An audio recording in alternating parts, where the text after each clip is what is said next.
FYI, you're being surreptitiously recorded. It's for quality control purposes. Your Modigliate Space is being monitored for quality control purposes. Welcome to the Modigliate Space. Welcome. What's up, baby? Hang on, let me turn something on. Let's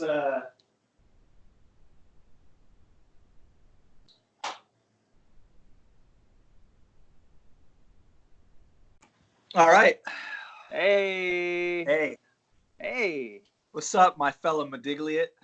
Just out here getting, modigliated, baby. Got the morning run in. Got the morning stretch in. Ooh, right on. Got some bacon and eggs and waffles breakfast cracking this morning. Damn, grand slam. Dude, 40 push-ups into my daily 100. Whoa. Yeah, man, it's been right good. Me and Karen have been waking up in the morning and just kind of getting on this protocol of meditation. Like, wake up, meditate, off rip, get up, drink a glass of water, go straight out the door for like a really short run. Something super manageable. I mean, it's probably no more than 3/4 of a mile. Could even be like a half mile. Yeah, just a little bug out. Just get the juice pumping. And then we did some boxing this morning. Karen and I have been doing boxing a bunch, which has been super dope. Nice. And yeah, now just settled in for the old, you know what I'm saying? Just another day in the apocalypse, Yeah, man, just trying to stay safe out here. Yeah. How you doing? How was your morning? It was good. Woke up, did my breathings. Cool. Got a little cup of coffee. Went down and got my coffee and also got them on the grounds. Collected my grounds. Nice. With the old agricultural system. Great. And got some stuff I'm gonna do today. Probably gonna do some music later tonight with my buddy Hank. Great. And 6 feet apart. Yeah. A widely spaced band practice. Yeah, it's a power trio. It's a real isosceles power triangle. Yeah, with got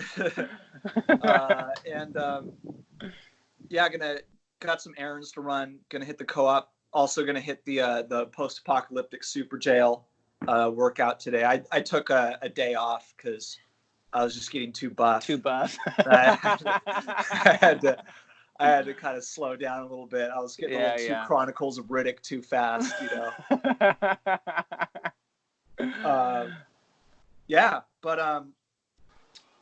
oh shit. Got a kombucha SCOBY. Hey, good call. Yeah, so gonna start that up today. I've got a sourdough starter that I'm working on right now. We'll see how it works out. It's a little fly by night in my approach, but it's getting smelly. It's looking funky. All right. Looking and smelling funky, so that's good. Cool. Just out here modigliating. Just collecting your little microbial microbial community. Building the civilization, if you will. Dude. Gathering the elements of your microbial nation state. Yeah, it's real Age of Empires over here. Yeah, dude. Should we? You want to get right into talking about Yeah, let's systems. Yeah, I don't know. Just spit your rap. I mean, we talked about this yesterday, but I think everything that you kind of went over definitely deserves a second round of conversation and analysis. Cool. And I mean, we've both been kind of independently and collectively dealing with health stuff and vitality and issues kind of surrounding the human meat suit for quite some time now. And I feel like particularly right now, a lot of the stuff that we've been experimenting with and developing are pretty relevant to like living in a quarantined, highly virulent society. Yeah. So and and you made like the analogy of, I don't know, gut bioflora, and yeah. Talk to me. I think so. I mean, the first thing that we all know is that if we're encountering any kind of pathogenic like substance whatsoever, whether it's a parasite or a bacteria or a virus, I guess less with parasites, but more with bacteria and viruses, we're more or less constantly fighting these things all day, every day, right? Yeah. Like within all of us, or most of us, exists E. coli bacteria. But it's not until those bacteria are able to establish a colony of sufficient size that they're actually able to start taking over systems and shutting down systems and invading parts of the soft tissue that actually make you feel sick, right? So your body is at this very moment in a war with all kinds of different invasive bacteria and viral agents, but it's because your immune system is probably functioning at least at some element of capacity. It's doing a job. Some people's better than others. You're suppressing those low level threats, right? You got cops on the beat. You got cops on the beat, and they're kind of doing, more or less broken windows policing, making sure like, hey, let me see your papers. Like, you know what I'm saying? It's all good, man. It's like, Yeah. no, man, you look kind of like E. coli, bro. You know what I'm saying? And it's and he checks the papes, and he's got some E. coli antibodies stuck to him, and it's doo doo doo. You know what I'm saying? Night night. Exactly. Yeah, I mean, it's the analogy where it's like, in every society there's crime going on all the time, but it's only when that starts to disrupt the social fabric or the meat fabric that people start to be like, oh, this is a problem, Right. There's a lot of low yeah. level incursions going on basically constantly in your body. And so, you think about these low level incursions and you think about the police force, right? And so you've got a bunch of different things. And like something that I've been really interested in recently is kind of humanizing these systems, like Osmosis Jones style, but maybe with a little bit more of of attention to actually representing systems in a way that's medically accurate and like functionally accurate. Right, because I think, and if anybody ever, if any doctors are ever watching this or something like that, and I make a slip up or I'm misinformed about something, reach out. More than happy to amend any of my understandings. All of this stuff has been pretty deeply researched by myself, with a good eye, like an academic eye. But there's always different stuff happening and people who know different things. But anyways, so the idea of this kind of microbial task force, within the body that's constantly fighting these low level threats, you got to think about who are these police officers, right? And how does this structure operate? So one of the things that we know is, I was just explaining to my girlfriend this morning how antibodies work. Right. So what happens when you have a new pathogen that enters the body? So say this novel coronavirus. It's a coronavirus, which is something that your body probably has had experience with at some point in the past, or something similar, but it's never seen quite something like this before. Yeah, it's a novel one. It's a novel one, right? And so, and what an antibody is it's a marker that your body constructs and is able to attach to certain pathogenic things that enter the body, and it marks it for destruction. So Karen described it as ink. It's almost like ink that your body puts on things that need to be destroyed. Because in a functional way, like T cells and B cells, the white blood cells in your body, the killer cells that are basically, the real, I would almost call them the military of your body. The SWAT team. Yeah. They're the fully militarized version of your body's response to something. They're not exactly able to. Their job is not determining threat, right? And so that's why you get autoimmune conditions, because Yeah. they're more or less blind to what they're going after. They use antibodies as a marking mechanism, as they're able to see or sense the antibodies, and those are the things that they go after, the things that the body is covered in antibodies, right? Yeah. You know, they're kind of like a junkyard dog where they do a function, but they're not necessarily in and of themselves making decisions about, oh, is this a Right. threat? Like they have a very simple contained operating parameter, which is like, oh, this thing doesn't belong here. It's been flagged as something that doesn't belong here. Whether or not that flag is true or not, Right. or helpful to the system, Right. I'm going to go after it and tear it up. Right. Yeah. Totally. And you've got a whole different set of cells that are responsible for producing these antibodies and marking things, right? So you need a cooperative attitude in the body in order to identify and destroy these things that are invasive. But like let's come back even a couple steps further of like, who are these people? Right? Like, who are these T cells and B cells? Who are these antibody creating mechanisms? And without getting too deep into the medical nature of what these things are, let's just call them people, right? Let's just try to start to understand them as, things that are at least mildly sentient, right? Like they have a job, they know what they're doing, they're going after stuff, they're performing duties and routines, Yeah, and they're as sentient as ants or totally, aphids or small bugs. Like they have agendas. The meat has motives. absolutely. hashtag meat motives. Meat motive. But yeah, and so we have to think about in our society, what are the things that create us, right? Like, we're created by our environment, first of all. That our environment shapes our attitudes and our predispositions towards things. But let's come back even a little bit further, where what is the thing that truly creates us?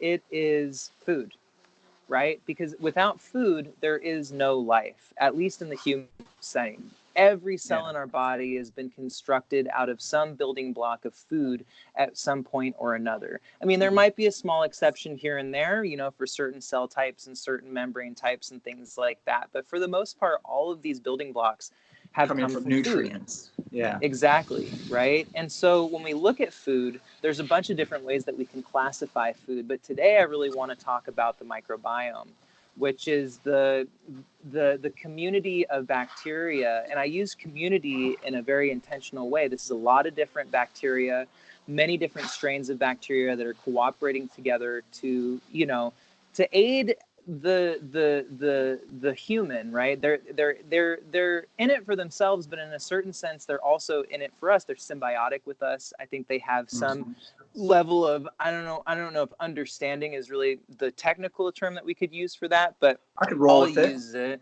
Yeah. Right, that we're in a mutually assistive relationship with each other, and these colonies of probiotic bacteria that reside in the large intestine, there's things that help them and there's things that don't help them. There's different kinds of foods that we can eat or choose not to eat that are beneficial to these little dudes and are potentially harmful to these guys. And what's interesting is that I think that we can kind of peel out a little bit and really take the example of like a human city and overlay it almost exactly onto this idea of this bacterial microbial city. Because we think about, okay, so what do you need to build a city? You need wood, you need metal, you need electricity, you need water, you need all of these building blocks of life. And when we come down and start breaking down the constituent parts of food, we can see that a lot of these things exist in food. So lignin, for example, is the woodier part of a lot of foods. Pectin is something that kind of shares characteristics of, it has elements of fibrousness, but it also is like a kind of a volatile compound that we find in food that provides different energy sources too. Same thing with inulin, and so I'm gonna break down into the kind of the classical definition of fiber here, which used to be the idea that we have soluble and insoluble fibers, right? So we're going to talk mostly about fiber today because I think that is really where the knowledge base. It's important to build a base of knowledge around fiber and what fiber does for the probiotic colonies. So the kind of classical understanding is that we've got soluble fiber, we've got insoluble fiber. Soluble fiber is fiber that is viscous and breaks down in water. Insoluble fiber is, it's insoluble, it doesn't break down in water. This is not the most useful idea around classifying fiber because, first of all, by the time most fiber gets to the lower intestine, most of the water has been extracted from it in the first place. Right? Yeah. So in the small intestine, that's where something like 80 to 90% of all of the water gets pulled out of our food. And just a quick, primer on that, when the food is macerated in the stomach and then exits the lower sphincter into the small intestine, it's a soup, right? And so your teeth create the kind of soupy, create the mash, comes down into the stomach.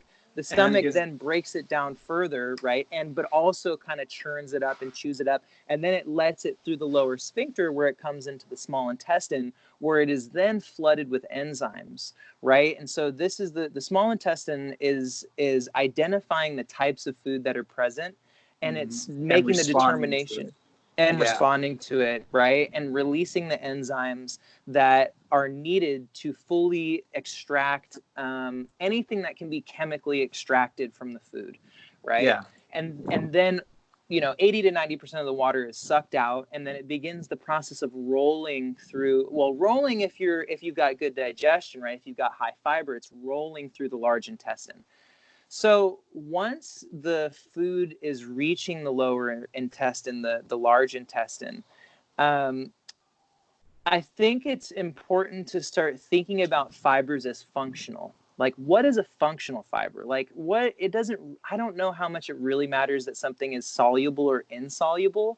I think it matters whether it's functional or not. Go ahead. Yeah, in the same way that, fiber, like a textile, that there's multiple different kinds of textiles that are suitable or not suitable for specific purposes. And then there's also probably a lot of overlap with those things too.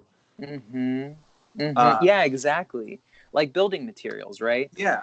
And so there's a couple of building materials that we know through, peer-reviewed research are really powerful building blocks for your probiotic bacteria to I want to say like stoke the fire, because I think that's another useful metaphor, is thinking about it as a fire and thinking about putting logs on a fire, putting twigs on a fire, putting green matter on a fire. They all actually help a fire at different stages, right? But they all help a fire build and grow. You think about things like wheat, and I don't want to harp too much on wheat and stuff like that, because I think there's a lot of kind of misinformation around gluten and stuff like that, and we could go into a whole nother talk about that. But if you think about something like wheat, I mean, if you put a log on a fire, it's going to burn. If you put a lump of wheat paste on a fire, it might burn, but it's going to take a while, and it's going to leave a residue, right? It's going to be, you're going to still be looking at something that looks real goopy even after it's burned. Yeah, right? It's a crude oil. Right. Yeah. It's a dirty fuel. It's a dirty burning fuel. And so we think about stuff like lignin, which is relatively inert, right? Like that's kind of just wood, but you need that for construction, right? You need that. Yeah. Lignin's something, refresh my memory. It's like psyllium husk, things that pass through the digestive system relatively unscathed and unprocessed. Right. Or am I off the board on that? No, I think you're right. So I think that lignin, I'm not 100% sure if psyllium husk is lignin rich, but It's the same concept, right? So lignin is the woody parts of plants, like the stalk of the kale, the pulpy part, fibrous the structures. fibrous pulpiness of a thing.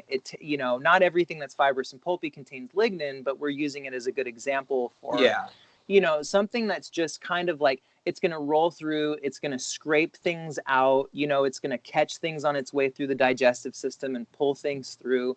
And in this kind of metaphor of this civilization of your microbiome, this is kind of the structural component, right? Like this is the wood, the raw this building material. This is a raw building material, right? Like this is something that the digestive system and the microbiome can use.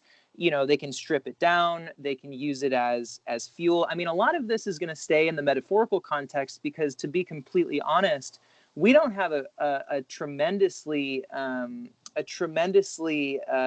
I want to say visually accurate idea of what's going on in the gut. I think a lot of that research is still out, and I think a lot of the reason for that is because it's suppressed. I think there's a lot of reason to suppress the research around gut microbiome, and we can get into that later. Yeah. So lignin, right? So lignin being kind of like the first, the inert kind of pushing the wood, the building blocks. But then you've got things called fermentable fibers, right? And this is some research that came out about 10 years ago, maybe a little bit longer, and is quite difficult to get your hands on now for the reasons that I just mentioned, I believe. And you've got fibers that are able to be fermented by your probiotic bacterial colonies. And that's really where the power comes in, right? Because as we kind of know in a popular culture now, fermentation results in positive bacterial growth. We look at kombucha, we look at sauerkraut, kimchi, kefir, all these different ways that fermentation creates positive, it creates positive byproducts. And so pectin and inulin are two fermentable fibers in the gut. And pectin and inulin both operate in a different way. You think about pectin and you think about the fact that if you leave fruit to rot, it creates alcohol, right? So I was just reading in a paper the other day that when pectin goes through a secondary decomposition, and I can't remember if it's before or after the small intestine, but in the colon, certain parts of pectin are esterified. So there's an alcohol-based process that's happening with pectin as it's being decomposed, because those are the constituent parts of pectin, right? We see that when we have fruit alcohols. And so you think about the fact that as pectin is broken down in the large intestine, there's going to be some gases released that are going to have to be mitigated by the body, which is not a bad thing, except if you're focusing a diet that's super high in pectin, but not high in other things. Like these tend to be balancing forces on each other. Totally. You look at inulin, which is a totally different kind of fiber, which is found in chicory root. It's found in flax seeds. It's found in Jerusalem artichokes. It's found in alliums like onions and garlic. And you just can kind of think about the way that those things, just their kind of sensibility, right? Like onions and garlic, what do they break down into when you leave them on the counter? They off gas a bit, but they break down in a way that's a little bit less dramatic, I want to say. Like you leave a piece of fruit on the counter and it's going to become rancid. You can leave an onion on the counter very quickly, right? Yeah. So there's a biological imperative to get fruit in and out, right? Like, and to use its parts before things start getting funky. Now, inulin and inulin-rich foods and lignin too, for that matter, they're things that I think can really kind of stay around a little bit longer. I think they're a little bit more stable as building materials. So we think of pectin and maybe as something close to like electricity or natural gas, or a way that, something that's energy dense but volatile, right? And then we can think of like alcohol, like it's alcohol, and you think of like if you've ever been camping with like one of those alcohol burning stoves, right? Like the way that they burn is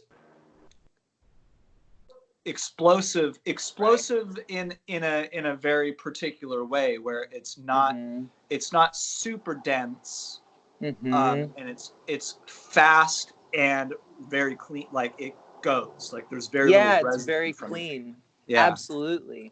right? And so but then we think of stuff like, you know, like alliums, like garlic, leeks, onions. You can kind of leave that stuff out for a long time. It takes it a long time to decompose. And when it does decompose, it's not the kind of smelly, stinky mess that you kind of would imagine an apple being after, you know, like a couple months on the counter. Yeah, or even a week on the counter or something like that, right? Or we think of like raw apple material, right? Because the skin really protects the apple. But, you know, so we want to balance these things against each other, right? We want to balance these different probiotic enhancing foods against each other, these fibers. And we want to understand that fibers are the things that stoke the fire of the probiotic bacteria. And coming back to this idea of a civilization, right?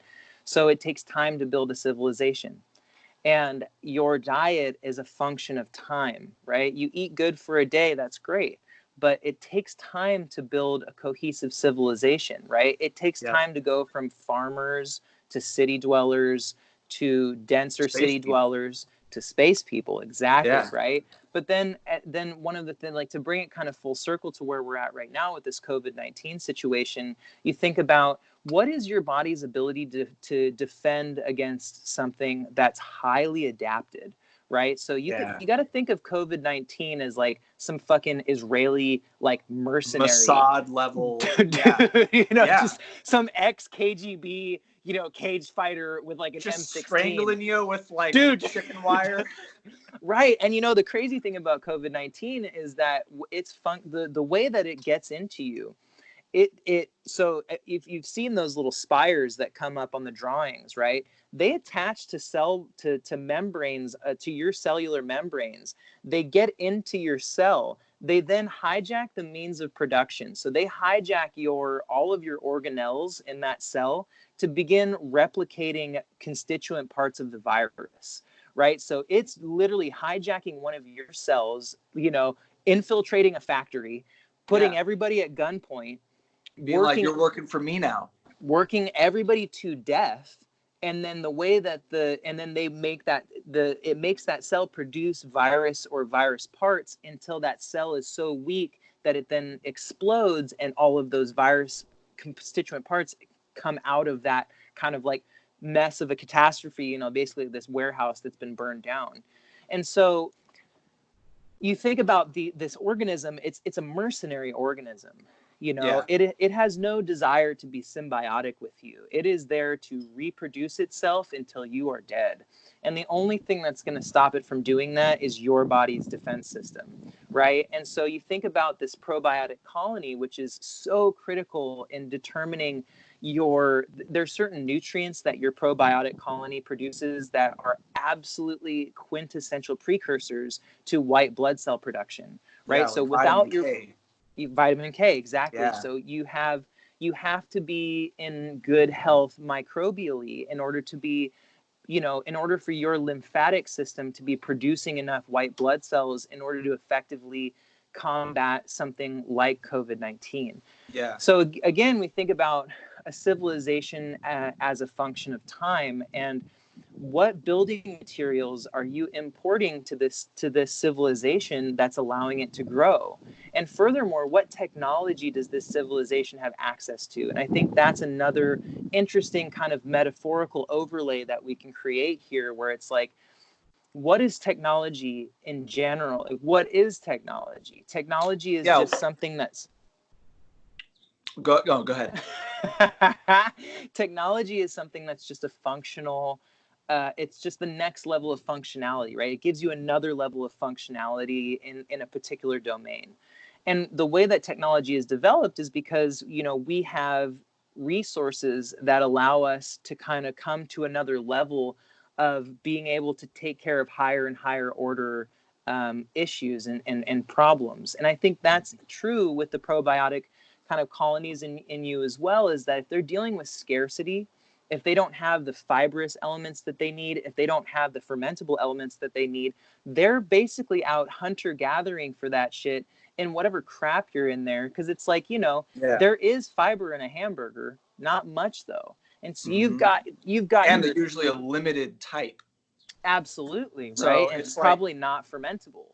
you know? Yeah. And so you've got these dudes in there just scavenging whatever they can in order to build huts, you know, to like protect themselves. But when something like this virus comes in, that's truly a mercenary organism, you want to be at that Mossad, you know, KGB level of technology in your internal biome as well. And Yeah. the way that happens is you know, you pay attention to the things that you eat over time, and you make sure that you're getting enough fiber, enough fermentable fiber, that you're balancing these things in a way that creates a flexible system, right? And you know, we can get into also the Well, fact that you go ahead. Can I dial back for a second? Yeah, please. So, I mean, one of the things that we've talked about before that I think is incredibly relevant to this is that, you know, there's a whole industry around probiotics, you know, like Right. probiotic drinks Right. and eating probiotic foods. But one thing that I know that you and I both kind of agree on is that a lot of that attention on eating probiotic rich foods is a little bit misplaced, because most things that you're digesting don't really pass through the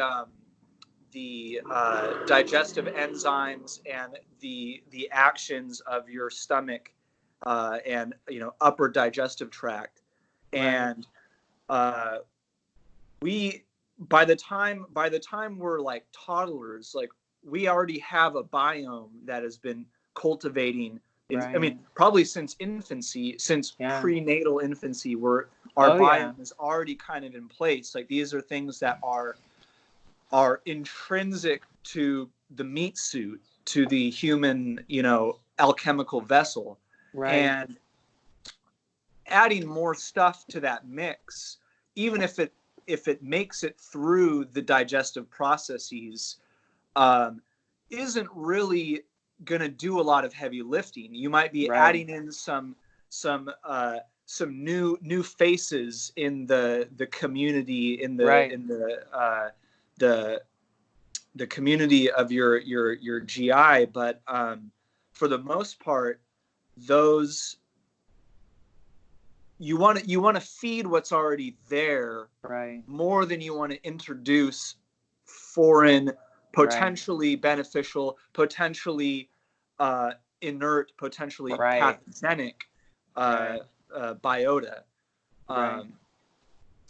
So I think that's something that I'm always kind of amazed that people fixate so much on oh, I got to drink this probiotic drink or eat all this kimchi, when at the end of the day, those things are a lot less effective in maintaining your health than providing your existing workforce and existing colonies the tools, the technologies, and the materials that they need to better do their jobs. It's like having a business, and every time things aren't working totally right, you fire everyone, then hire a bunch of new people who may suck. You know, maybe they'll be great, but you're kind of taking a gamble, and you're kind of losing ground every time that you do that. Which kind of ties into your time scale kind of approach to microbiotic health. So and I mean, think about this, man. Like, bringing it back to kind of like the human element again. What are the stories that your biome is passing down generation to generation? Right? Hey, watch out for this. You know, Devin's got some, or maybe they're not even, you know, in a sense, like aware of the oversoul organism that we are above them, but thinking like, hey, grandson, like, I saw some, like, you know, suspicious looking bacteria here the other day. Might want to watch out for them, you know, or just thinking about how knowledge is passed down through time by microorganisms, even as a function of cellular memory, right? Like, a lot of these metaphors are constructed in a way that's helpful for us to think about how to care for ourselves, but they have chemical and biological analogs, right? Like Yeah. there is cellular memory, you know, and when you bring in, if you're going to bring in 65 billion of somebody else, you know, maybe if, you know, I think one of the situations, like, okay, maybe you've taken a bunch of antibiotics, right? And you're back to like, and like a farmer civilization again, right? Yeah. You might need some people in there just to hold off the horde, but I think even the bacteria that are being reintroduced, some of them are going to integrate, but there's going to be more a prioritization of your body to continue to grow and manage its own supply of internal bacteria, because those are the people that know what the threats are. They know what the environment is. They know They the know the streets. land. They Yeah. know the land, Yeah, you know, absolutely. exactly. And so, you know, even if you get down to the idea that you've only got, you know, a figurative handful of people left in your civilization, those are going to be the torchbearers that are really going to light the fire that begins to rebuild the civilization from the ground up. It's not going to be reinforcements from the outside, you Yeah. know? Yeah. And, you know, I know they had those biome studies that were done. I think they were done about 10 years ago, where they kind of realized that the biome is radically different person to person. Right. You know, not even like culture to culture, Right. but like literally person to person. Right. And and you know, we've kind of talked about this before, where like, you know, the human being is a pretty unique entity on this planet, because unlike most animals, we can use almost anything as a fuel source and as like a Right. material source. You have cultures, you know, like traditional cultures from, you know, the Arctic or something, that eat almost all meat and fat. Then you have Right. completely vegetarian cultures. You have, you know, and everything in between. And at the end of the day, particular health problems or strengths aside, most people live 80 years, you know, Right. if they don't get too screwed up. Right. So yeah, I really resonate with your kind of analogy, that like, it's better to tend the people that you've got in Right. your microbial civilization than it is to to constantly be introducing outside elements, or fixating at least on those outside elements as some kind of solution. That Right. really the solution to this stuff is oftentimes already inside you. And it's really, you know, it's endemic to our culture right now that, of course, we want a magic bullet, man. That's what painkillers Yeah. are. That's what, you know, probiotics are. That's what weight loss drinks are. And it's like, for sure, you know, like, I feel you, man. Like, I don't like doing any of this shit either. I go through times where I'm eating like shit and I feel like an idiot for it.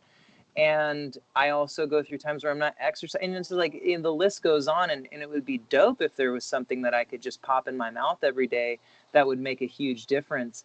But the truth is that, you know, it doesn't work like that. Like, most things that are related to health are a function of time, effort over time. You know, you don't have to be perfect about this stuff. You think about the idea that, like, you know, it's a civilization just like ours. You know, you can wipe out half a civilization and the other half is still going to thrive, right? Yeah. Like, you can have catastrophic events in the microbiome, you know, like antibiotics, and just like humans and human ingenuity, like, they come back, they find a way to thrive, they continue producing the vitamins that you need to survive, they continue assisting you in all of these different ways. Yeah. And a lot of times opens up space for innovation. You Right. know, any time, you know, I think that's something, especially now with, you know, the COVID crisis, is, you know, there's a lot of uncertainty, but I've also seen a lot of innovation, and Right. I've never seen the human civilization modulate its behavior across the board so rapidly. It's impressive. Yeah, it's really incredible to see. Yeah. And I think, you know, as above, so below. So your biome is responding to changes in the environment in a very dynamic, non-linear, and intelligent way. Right. And, you know, to that effect, like an anecdotal story that I have is that I had a really bad bacterial infection in my throat about 2 years ago, and I took a round of really aggressive antibiotics. And my digestion, it was almost unbelievable how good my digestion was for like 2 or 3 weeks after that. And I was also being really conscious of what I was feeding myself. And it was almost as if, like you were saying, like I had a reset. And then I made sure that the foods that I was eating were really positive and you know, fiber rich and fermentable and such, and had this tremendous, you know, boon of mood, of attitude. My digestion was incredible. And it wasn't until I started reintroducing wheat, especially bread and grains, back into my diet, but less so grains than bread, really, that I started kind of feeling that impact and kind of slowing down again. But, you know, restarting the clock, I think probably did allow a lot of, you know, you've got a bazillion of these little guys, right? They've got patterns and habits just like anything else. And you bring it back down to zero and you start, or, you know, near zero, and you start, you know, eating carrots and celery and broccoli and apples and rice and beans and the things that are simple and easy to digest, and you begin to give this civilization the opportunity to wipe clean the slums of its kind of bacterial cities and start building things from better handing out materials. stimulus checks. Yeah, dude, start handing out these fucking stimulus, these lignin based stimulus checks, you know what I'm saying? Yeah. But yeah, just to kind of, and then, like, you know, just to recap on all of this real quickly, you know, you want to eat lignin rich things, pectin rich things, inulin rich things. We didn't touch on beta glucans, but those are great. Oats, barley, they have a kind of a particular role. There's some research out there that's saying that chitin is like a novel fermentable fiber, and that's found in the hulls of certain insects and mollusks and you know, stuff like that. Yeah. That one I think needs a little bit more research, but, you know, we got a lot of, you know, cricket eating cultures across the world, and cultures that are very aware that bugs are a great source, and chitin is, you know, exoskeleton material.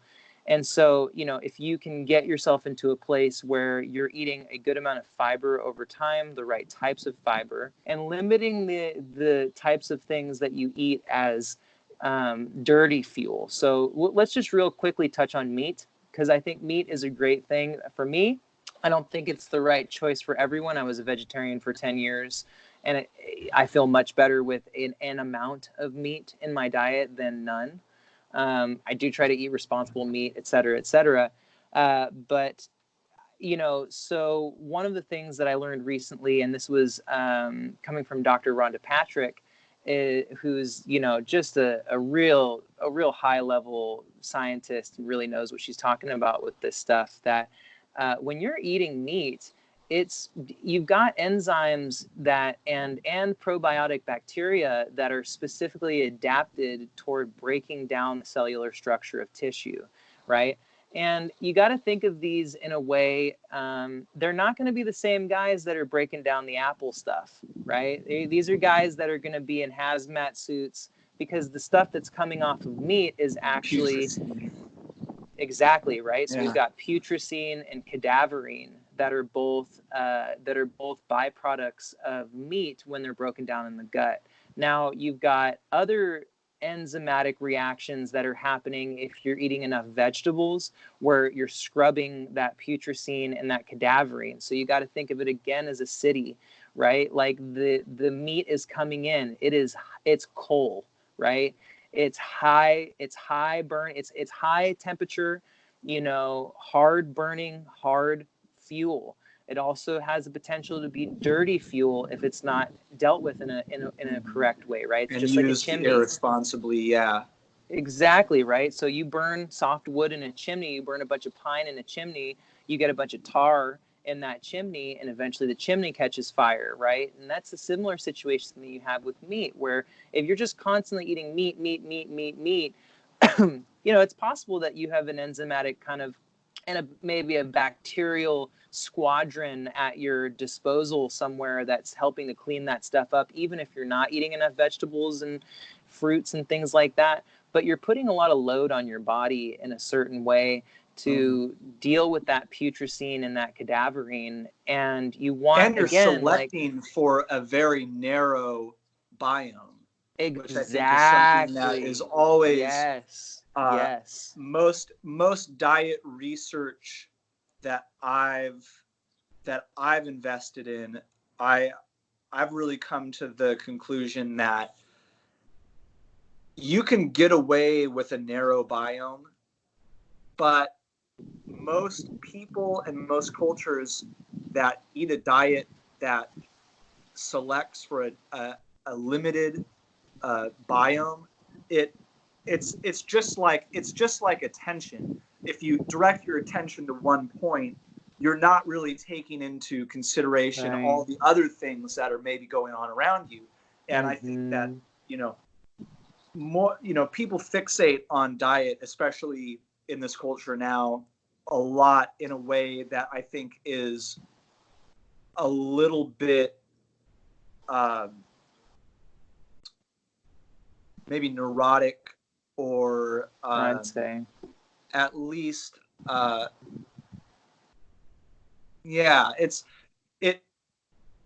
people like to control things that are very tangible to them, right? And that can be really detrimental, because I think that what you eat is a lot less important than how you eat, and like what you eat, like in a broad kind of like cyclical, or I don't know. I think that human beings thrive on diversity. And our biome thrives on diversity, and it thrives on challenges, and adversity as well. And when the biome, or just like a human being, is exposed to the same narrow band of stimulus, the same narrow band of nutrients, it's like exercising one leg. Right. And you end up with just this veiny, buff leg. But, you walk around like all hobbly. And and you may be able to like kick the shit out of someone with your one crazy ass leg. Right. But at the end of the day, in a holistic, in a dynamic sense, that doesn't really get you anywhere that you want to be. Right. And having like a larger kind of sphere of influences on your biome, I think is really important. I don't know. That's just my personal kind of opinion on it. Yeah, and again, you've got enzymatic reactions that are taking place between all of these food groups, right? Your vegetables, your fruits, your oils, your fats, your meats, like they all play a role in the way that each of them kind of hinges on each other, and we're all a unique kind of hinge set, right? Like some of us need more meat in order to balance this out. Some of us don't need meat at all, in order to balance out what's your kind of ideal reaction. And one of the things that, I got to wrap this up in a second because my phone's about to die, but one of the things to pay really close attention to is your mood. There's a lot of studies coming out right now that the microbiome is very, very attached to the mood and your feelings of well-being, your feelings of focus, your feelings of happiness and joy. These things aren't particularly mitigated by the microbiome, but they're certainly like the microbiome is certainly a factor and the way that you're feeling emotionally, and your kind of astuteness of the way that you're feeling physically. And so one of the ways that you can pay attention, because there's not a lot of ways to monitor the microbiome, right, is just checking in with how you're feeling.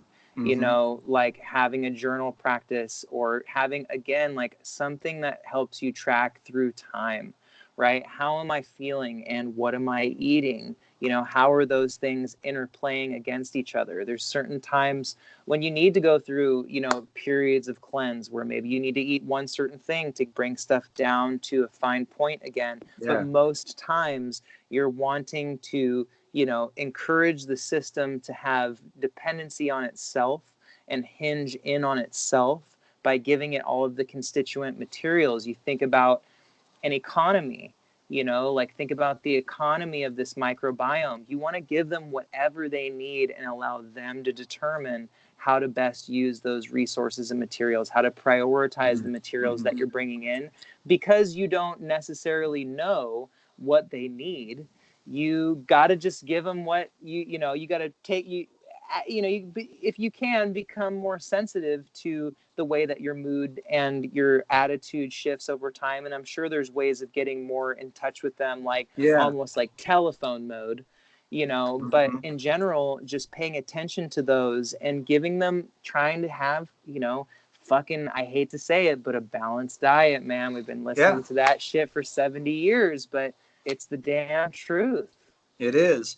And, you know, your gut is responsible for the synthesis of a lot of your serotonin and a lot of the things that your brain needs to function. So a lot of the, you know, the microbial activity in your digestive tract is literally affecting your perception of reality in profound ways. And that's something that cannot be overlooked. And has massive, it affects decision making. It has extensive downstream reach and effects. Wallpaper in the Modigliate Space. You feel me? I do. We, the you know, the Modigliate space, man. It's, you know, we're out here in a quantum spiritual meat suit, and all of these things are dancing the same jig with each other. Totally. Yeah. Well, hey man, this was really good. First episode of the Modigliate Space. Follow us. Listen to us. We speak the truth.